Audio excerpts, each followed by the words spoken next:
Welcome to Mineral Projects Intel, where we unpack the complex world of mineral projects and where we make sense of the science, strategy, and sometimes the jargon behind it all. If you have been wondering about some risks in mining investment and the future of mineral projects, you're in the right place.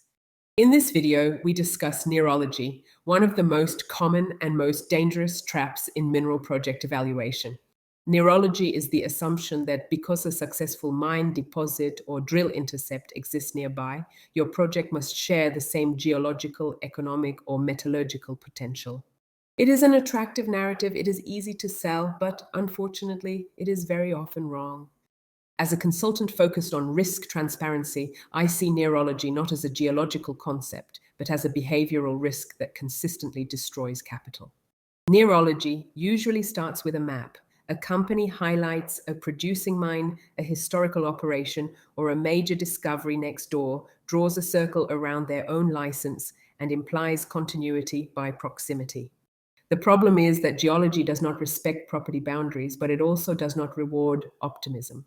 Mineral systems are discontinuous by nature. Structures change, fluid pathways terminate, alteration halos decay, and grades drop off sharply. The fact that something worked next door does not mean it works here, and the data must prove that distinction explicitly. From a geological perspective, nearology often ignores first order controls. These include structural orientation, timing of mineralization, host rock competency, and post mineral deformation. Two deposits may sit within the same greenstone belt or intrusive complex, yet be separated by a fault, a fold hinge, a lithological boundary, or a thermal gradient that completely changes mineral deposition. I have audited projects where identical geological models were copied from neighboring mines despite clear evidence that the controlling structures rotated, splintered, or died out across the license boundary. From a resource estimation standpoint, nearology becomes even more dangerous. Grade assumptions are borrowed, continuity is implied, and variogram ranges are stretched beyond what the data supports. Sparse drilling is justified by analogy, leading to overconfident classifications and optimistic tonnage curves. In practice, this often results in resources that look robust on paper but collapse under infill drilling. When that happens, it is not the geology that failed, it is the assumption framework. Investors are particularly vulnerable to nearology because it feels intuitive. Humans are pattern seeking by nature, and success stories create powerful anchors. This mine made money, therefore this one will too, is a compelling shortcut, especially in bull markets. But capital is not preserved by shortcuts. In my experience, nearology driven investments tend to underestimate three critical risks: geological variability, metallurgical response, and economic cutoff sensitivity. Any one of these can break a project, even if the neighbor is thriving. A common example is metallurgical nearology. Companies assume that because the neighboring operation produces good recoveries, their ore will behave similarly. Yet subtle differences in sulfide species, grain size, oxidation state, or clay content can radically alter processing performance. I have seen projects advance to scoping level before discovering that their ore requires a completely different flow sheet with completely different capital and operating costs than the nearby mine they were benchmarking against. Nearology also distorts exploration strategy. Instead of asking, "What is my deposit?" teams ask, "How do I prove I am like them?" This leads to confirmation bias in logging, sampling, domaining, and interpretation. Data that supports the analogy is elevated, while contradictory evidence is rationalized away.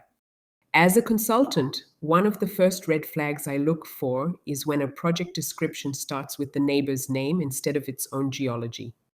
So, how should nearology be handled responsibly? The answer is not to ignore neighboring deposits, but to treat them as context, not evidence. Regional success tells you that a mineral system exists. It does not tell you where it is, how continuous it is, what grade it carries, or whether it is economic on your ground. Every one of those questions must be answered by your own drilling, your own sampling, your own modeling, and your own test work. From a risk centered consulting perspective, I actively separate analogy from data. I ask very specific questions. Where does continuity demonstrably stop? Which assumptions are borrowed and which are measured? How sensitive is the resource to small changes in grade or continuity? What happens if this deposit behaves like the worst case in the district, not the best? These are uncomfortable questions, but they are the ones that protect capital. For investors, the takeaway is simple but powerful. Proximity is not proof. Maps do not make mines. The only thing that reduces geological risk is data density, geological understanding, and honest uncertainty disclosure. A project that openly acknowledges how it differs from its neighbor is often far more investable than one that claims similarity without evidence. In closing, neurology is not a crime, but it is a warning sign. When success is inferred rather than demonstrated, risk is being transferred, usually from the promoter to the investor. My role as a resource estimation consultant is not to sell upside narratives, but to define where the upside is real, where it is speculative, and where it is simply borrowed confidence. In mining, disciplined skepticism is not negativity, it is how value is protected and built. If you found this interesting, like, subscribe, and share for more mining insights. Because in the world of mineral projects, knowledge isn't just power, it's value. Thanks for watching.